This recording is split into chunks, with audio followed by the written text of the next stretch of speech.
Welcome to McPlum, simple solutions served daily. You start by opening the workbook and saving a quick backup. That prevents accidental changes.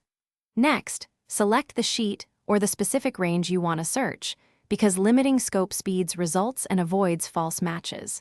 Then press Ctrl plus F to open the Find dialog and type the exact word or phrase you want. Use match case or match entire cell contents if needed. These filters refine results, so you only get relevant hits and avoid scanning unrelated text.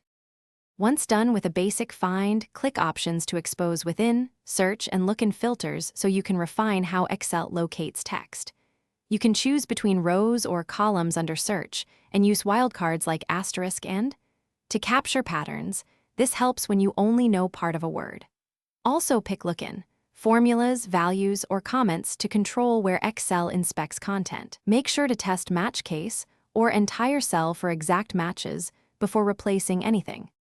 You finish by using Replace, Ctrl plus H, when you need to change words. Always review a few hits with Find next before using Replace all so you avoid unintended edits. If you must change formatting, use the Format options and replace carefully and confirm your backup exists. If a term isn't found, make sure filters, hidden rows, protected sheets, or different cell types aren't hiding it. Unhide rows, clear filters, and set Lookin to formulas to troubleshoot, and then search again. Thanks for watching. Stay juicy and subscribe.